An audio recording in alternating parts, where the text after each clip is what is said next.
শাহলিউল্লাহ মুহাদ্দিস দেহলভী রাহমাতুল্লাহ আলাইহি আল কাউলুল জামিল কিতাবটা খুলে দেখেন কি লেখা আছে সেখানে, আই ইয়াকুনা আলিমান ওয়া মুহাদ্দিসান ওয়া মুফাসসিরান ওয়া ফাকিহান ওয়া বালিগান ওয়া ওয়ারিয়ান।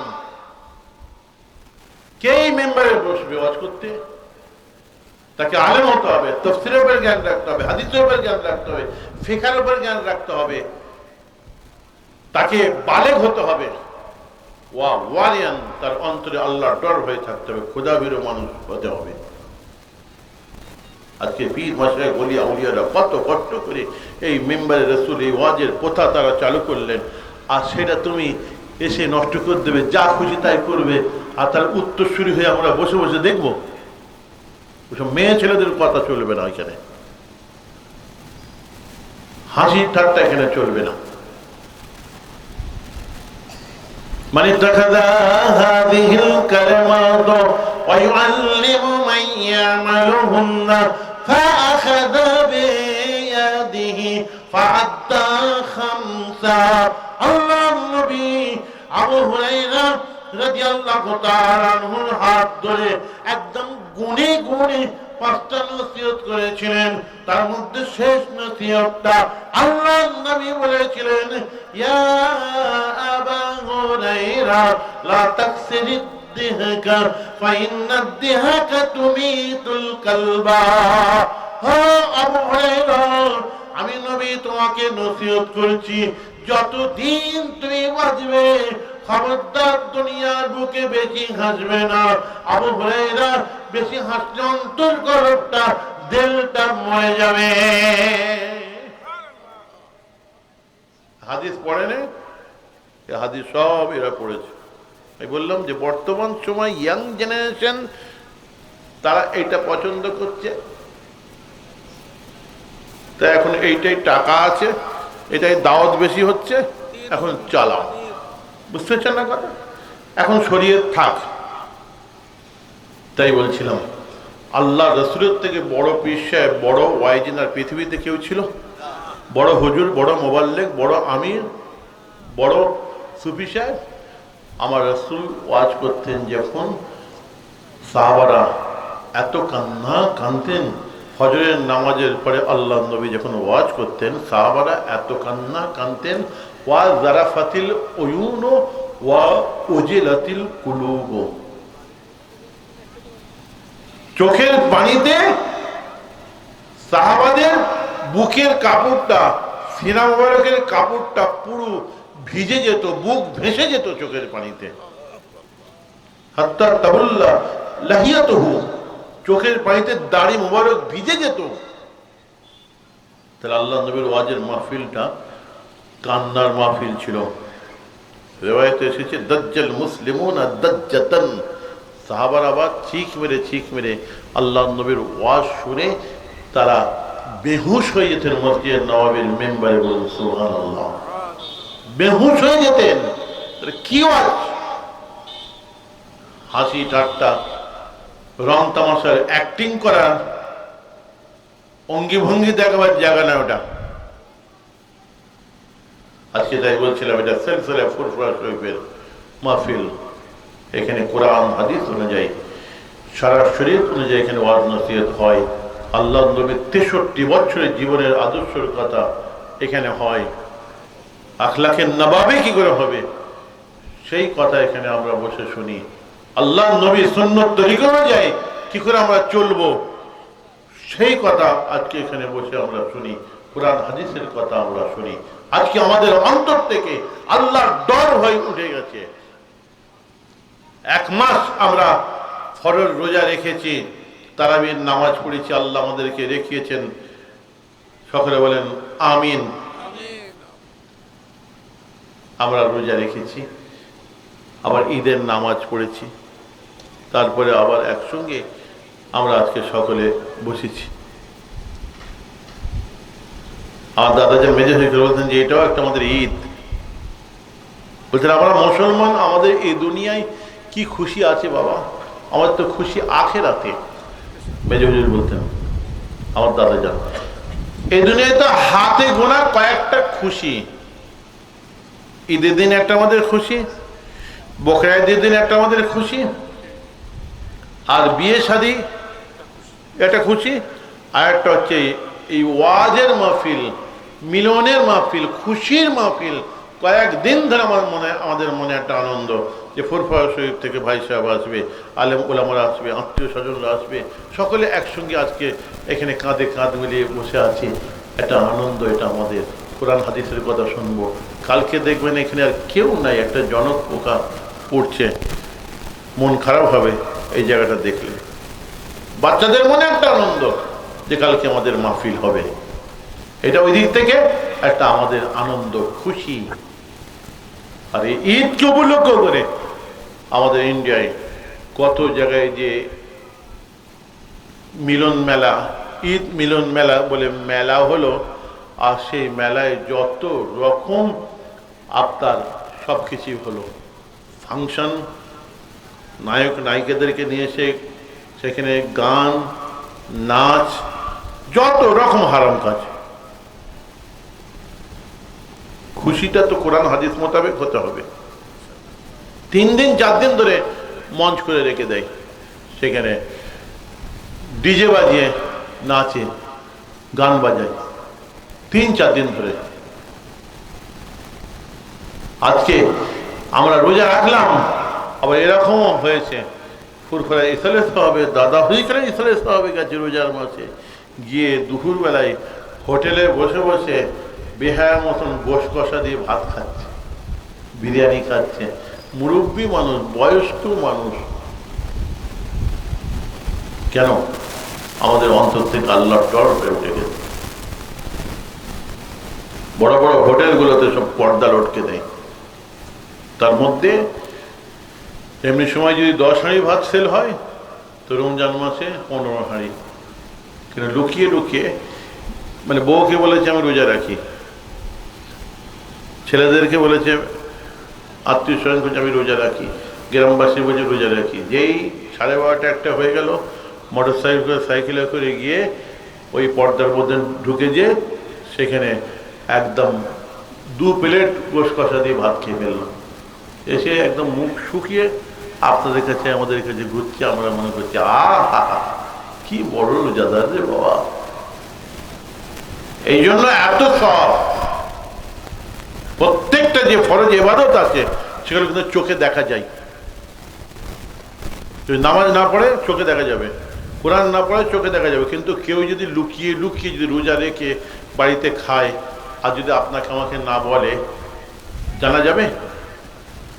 ওই জন্য সব ইবাদতের থেকে এই রমজান মাসে আপনি যদি কিছু ইবাদত করেন, তো অন্য সময়ের থেকে এই সময় 70 গুণ বেশি আল্লাহ পাক নামায় আমলে তাই সব লিখে দেন, সব লিখেন, বলুন সুবহানাল্লাহ। কেন? আপনার সামনে, আমার সামনে বাড়িতে ভাত তরকারি খাবার জিনিস সব আছে, মিষ্টি মুন্ডা, কিন্তু আমরা খাচ্ছি না। কার জন্য খাচ্ছি না? আল্লাহর জন্য খাচ্ছি না। আল্লাহ কোরআনে নিষেধ করেছেন, আল্লাহর ডর হয়, আল্লাহর মহব্বত, তাই তো এত সব। ইফতারকে সামনে রেখে যতক্ষণ বসে থাকবেন তত সব। আজকে আমার বান্দা সামনে খাবার জিনিস আছে কিন্তু খাচ্ছে না, প্রত্যেকটা নিঃশ্বাসে নিঃশ্বাসে, লম্হে লম্হে সব।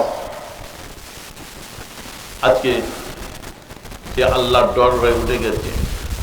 আজকে রমজান মাসের আদব করতে পারলো না, আজকে কোরআন পাকের আদব করতে পারলো না, আজকে মসজিদ মাদ্রাসার আদব করতে পারলো না, আজকে বাপ মায়ের আদব করতে পারলো না, সম্মান করতে পারলো না, পীর মাশায়েখ ওলি আউলিয়া আলেমদের হাফেজে কোরআন তাদের আদব করতে পারলো না। আল্লাহর ডর হয়ে অন্তর থেকে উঠে গেছে। وَمَنْ خَافَ مَقَامَ رَبِّهِ وَنَهَى النَّفْسَ عَنِ الْهَوَى فَإِنَّ الْجَنَّةَ هِيَ الْمَأْوَى। এই যে আয়াত শরীফ বললাম, এর ব্যাখ্যাটা যদি করা যাবে, কিন্তু আমি বাদশাহ হারুন রশিদ আর ওনার বিবি জোবাইদার একটা ঘটনা মনে পড়ে গেছে, ঘটনাটা বলবো, এই আয়াতের ব্যাখ্যা তরজমা আমাদের বোঝা হয়ে যাবে। কি বলতে চেয়েছেন আল্লাহ পাক এই আয়াতের মধ্যে? আল্লাহর ডর ভয়ের উপরে। বাদশাহ হারুন রশিদ আর ওনার বিবি জুবাইদা এক সময় একটু ঝগড়া হলো। এমনি তো কথা আছে যে দুটো হাঁড়ি পাশাপাশি থাকলে টুকুর মুকুর হয়। কেউ বলতে পারবে না যে আমাদের স্বামী স্ত্রীর ঝগড়া হয়নি, সে কাচ্চা মিথ্যে কথা বলবে। তাহলে ওমর ফারুক রাদিয়াল্লাহু তাআলা আনহুর কাছে স্বামী স্ত্রীর ঝগড়া বিচার করতে গেছে, বাড়ির কাছাকাছি যখন গিয়ে পৌঁছেছে তখন দেখছে ওমর ফারুক রাদিয়াল্লাহু তাআলা আনহু আর ওনার বিবি, ওনাদের দুজনের বিশাল ঝগড়া চলছে বাড়িতে। যে বিচার করতে গেছে সে বলছে, কোথায় বিচার করতে এসেছি রে বাবা, বলে ফিরে চলে যাচ্ছে। ইন দি মিন টাইমে ওমর ফারুক রাদিয়াল্লাহু তাআলা আনহু বেরিয়েছেন, বেরিয়ে বলছেন, ভাই আপনি কি আমার কাছে এসেছিলেন? সঙ্গে সঙ্গে ওমর ফারুক রাদিয়াল্লাহু দেখে একদম ফিউজ, সঙ্গে সঙ্গে এসে বলছে, আসসালামু আলাইকুম। হ্যাঁ হুজুর, বিয়াদবে মাফ করবেন, আমি আপনার কাছে এসেছিলাম, আমাদের স্বামী স্ত্রীর ঝগড়া হয়েছে বিচার করার জন্য, কিন্তু এসে দেখলাম যে আপনাদের বাড়িতে স্বামী স্ত্রীর ঝগড়া হচ্ছে, তাই আমি ফিরে চলে যাচ্ছিলাম। ওমর ফারুক রাদিয়াল্লাহু তাআলা হাসলেন, হাসতে হাসতে বলেছিলেন, দেখো স্বামী স্ত্রীর ঝগড়া হবে। আল্লাহ পাক আদম আলাইহিস সালামের পাঁজরের বেঁকা হাড় থেকে মেয়েদেরকে সৃষ্টি করেছেন, ওদের মধ্যে বেঁকা ভাব থাকবে। মেজো ভাই কেবল এই কথাটা বলতে যে বলছেন যে বাবা বেঁকা জিনিস, বেঁকা হাড়, তাকে যদি জোরে চাপ দেওয়া হয় পটাং করে ভেঙে যাবে। ঠিক এই ভাষাটা মেজো ভাই বলছেন। মেজো ভাই কেবল যে বেঁকা হাড়, ওকে চাপ দিতে যাবে না। আর আমরা সোজা হাড় থেকে তৈরি, পা দিয়ে উঠে দাঁড়িয়ে পড়বেন, হাড়ের ওপরে ভাঙবে না। তো মেয়েদের মধ্যে বেঁকা ভাব থাকবে। ওমর ফারুক রাদিয়াল্লাহু বললেন, ঝগড়া হবে যখন মন খারাপ হবে, তাদের ভালো গুণের কথাগুলো, ভালো খাসলতের কথাগুলো তোমরা চিন্তা করবে, দেখবে মন ঠান্ডা হয়ে যাবে। কেমন ভালো খাসলতের কথা? যখন তোমাদের মন খারাপ হবে চিন্তা করবে, আহা আমার স্ত্রীটা আমার সংসারে সে রাঁধুনির কাজ করে, বাবুর্চির কাজ করে, আমার সংসারে আমার স্ত্রীটা ধোপার কাজ করে, কাপড় ধোয়ার কাজ করে, ঝিগিরির কাজ করে, নোংরা পরিষ্কার করে, বাসন হাঁড়ি মাজে, বাচ্চারা যেমন পেচ্ছাপ পায়খানা করে পরিষ্কার করে দেয়। ডাক্তার বাড়িতে বাচ্চাদেরকে নিয়ে যে ঘন্টার পর ঘন্টা ভ্যাকসিন দেওয়ার সময় কোথায় জ্বর, কোথায় হাম, কোথায় সর্দি, কোথায় গলায় ব্যথা, ঘন্টার পর ঘন্টা পুরুষ মানুষগুলো যায়নি, বাড়ির বউগুলো, মেয়েগুলো সেখানে যেয়ে দাঁড়িয়ে থাকে, চিন্তা করবে, রাগ ঠান্ডা হয়ে যাবে। তো বাদশাহ হারুন রশিদ আর বিবি ঝগড়া হলো, ওনাকে গাল দিয়ে দিলেন, কোরআনের ভাষায় গাল দিয়ে দিয়েছিলেন। কোরআনের ভাষায় গাল জানেন? আমাদের বাড়ির মেয়েরা যদি একবার গালের কম্পিটিশনে যায় মানে ফার্স্ট হয়ে যাবে। আপনি বাংলাদেশের, আমি ইন্ডিয়ার কথা বলছি, এমন গাল দেবে 40 দিন মানে মুখ নাপাক হয়ে থাকবে। কিন্তু তাদের গাল মানে কি এই গাল? কোরআনের ভাষায় গাল। বাদশাহ হারুন রশিদ ওনার বিবিকে বলেছিলেন, রেগে যে কি হতে হতে, তুমি একজন জাহান্নামী। জাহান্নাম কথাটা কোরআনে আছে কিনা? বহু জায়গায় কোরআনে আছে জাহান্নামের কথা। এরকম আছে দেখবেন, ফি নারে জাহান্নামা খালিদিনা ফিহা আবাদা, এরকম বহু জায়গায় জাহান্নাম। এটা হচ্ছে কোরআনের ভাষায় কাজ, জাহান্নামী। বাদশাহ এত রেগে গেলেন, রেগে যে বলেছেন, আমি যদি জাহান্নামী হই তাহলে তোমার ওপর 3 তালাক লাগিয়ে বলে ফেলেছেন। তারপরে চিন্তা করছেন যে আমি যারা কথা বলে ফেললাম, এর উপরে শরীয়তের মসলা কি হবে। যত মুফতি সাহেবদেরকে সব ডেকেছেন, আলেমদেরকে, যে আমার বিবি জুবাইদা আমাকে বলেছে জাহান্নামী, তাই বলেছি আমি যদি জাহান্নামী হই 3 তালাক তোমার উপরে। এর উপরে কি ফতোয়া হবে শরীয়তের, এটা বলুন না আপনারা। সমস্ত আলেমরা মাথা চুলকাচ্ছে, বলছে হুজুর এর ফাইসালা কি করে করবো? আপনি বলছেন আমি যদি জাহান্নামী হই 3 তালাক, আল্লাহ যদি আপনাকে জান্নাতে দেন তা তো তালাক হবে না। আপনি জান্নাতে যাবেন কি জাহান্নামে দেবেন, এটা তো আল্লাহর ব্যাপার। তের ফাইসালা আমরা কি করে করবো? আমার ভাইরা, সেই সময় আলেম সমাজের ভিতর থেকে আমাদের 4 ইমামের এক ইমাম, ইমাম শাফিঈ রাহমাতুল্লাহ আলাইহির যুবক বয়স 18 বছর বয়স, উঠে দাঁড়িয়ে বলেছিলেন, ও বাদশা, আমি আপনার ফায়সালা করে দেব। আলেম সমাজ দেখছি, বাবা বাচ্চা ছেলে কে রে বাবা? বলেছিলেন, খাল্লে মাকানাকা, আপনার বসার জায়গাটা, সিংহাসনটা ছাড়েন, আমি এখানে বসবো আর আপনি নিচে বসেন, আমি যা প্রশ্ন করব আমার প্রশ্নের উত্তর দেবেন। ঈসা আলাইহিস সালামকে ওনার মা যখন মুআল্লিম সাহেবের কাছে পড়াতে নিয়ে গেলেন, বললেন একটু তালিম দেবেন, রেখে দেন আপনার কাছে। তো পরের দিন সকালবেলায় যখন পড়াতে বসেছেন, প্রথম দিন বলছেন পড়ো, আলিফ বে জিম দাল আবজাদ, পড়ো, চুপ, পড়ো, বলো, চুপ। তিনবার যখন বলেছেন তখন বলেছিলেন মা মানাল আবজাদ, আবজাদ মানে কি? চমকে গেছেন, প্রথম দিন একটা বাচ্চাকে নিয়ে পড়াতে বসেছি আর সে বলে আবজাদ মানে কি? আরো রেগে গেছেন, বলছে আবজাদ মানে জেনে তোমার কি দরকার, আমি পড়তে বলেছি পড়ো। উনি বললেন না, যে জিনিসের মানে জানিনি সেই জিনিস আমি পড়বো না। তখন বাদশাহ আরো রেগে গেলেন, রেগে যে বলেছেন আমি জানিনি। তুমি তাহলে বলছো, যখন তুমি তাহলে জানো তুমি বলো। তখন ঠিক এই কথাটাই বলেছিলেন বাচ্চা ছেলে মুআল্লিম সাহেবকে, যে খাল্লে মাকানাকা, আপনার বসার জায়গাটা ছাড়েন, আমি ওখানে বসবো। তাই বলছি, মনে পড়ে গেল ইমাম শাফি বলেছেন খাল্লে মাকানাকা, বসার জায়গাটা ছাড়েন, আমি এখানে বসবো, যা আমি জিজ্ঞাসা করি আমার উত্তর দেন। বলেছেন আপনার লাইফে, আপনার জিন্দেগি, জীবনে আপনি একটা গুনার কাজ করছেন, খারাপ কাজ করতে যাচ্ছেন, আপনার অন্তরে আল্লাহর ডর ভয় এসে গেছে। যেই আপনার অন্তরে আল্লাহর ডর ভয় এসে গেছে, তখন আপনি আর খারাপ কাজটা করেন নাই, ওইখান থেকে অন্তরটাকে দূরে সরিয়ে নিয়ে চলে এসেছেন। এইরকম কোনোদিন হয়েছে আপনার জিন্দগিতে, আপনার জীবনে? বাদশাহ হারুন রশিদ সেই সময় বলেছেন, হ্যাঁ, এইরকম ঘটনা তো আমার জিন্দগি জীবনে একবার নয়, দুবার নয়, বহুবার এইরকম ঘটনা ঘটেছে। একটা খারাপ কাজ করতে যাচ্ছি আর আল্লাহর ডর ভয় আমার অন্তরে এসে গেছে, আমি তখন আর করিনি। তাহলে যান, আমি আপনার ফয়সালা করে দিলাম, আপনার বিবি জুবাইদা তালাক হয় নাই। একটা কথা বলে দিলেন হবে না? আলেম সমাজ বসে আছে, তারা ছেড়ে দেবে? সঙ্গে সঙ্গে বলছে এ তানি দলিলুল কতি, তুমি কতি দলিল দিয়ে প্রমাণ করো, কোরআনের দলিল দিয়ে। তুমি একটা বাচ্চা ছেলে কথা বলবে আর আমরা আলেমরা মেনে নেবো? আমার ভাইরা, সেই সময়ে চার ইমামের এক ইমাম, ইমাম শাফি রাহমাতুল্লাহ আলাইহি বলেছিলেন, ও মুফতি সাহেবেরা, ও আলেম সমাজেরা, আপনারা কি আল্লাহর কোরআন ভুলে গিয়েছেন? আল্লাহ পাক কোরআন মাজিদের মধ্যে বলেছেন, ওয়া আম্মা মান খাফা মাকামা রাব্বিহি ওয়া নাহান নাফসা আনিল হাওয়া ফাইনাল জান্নাতা হিয়াল মাআওয়া।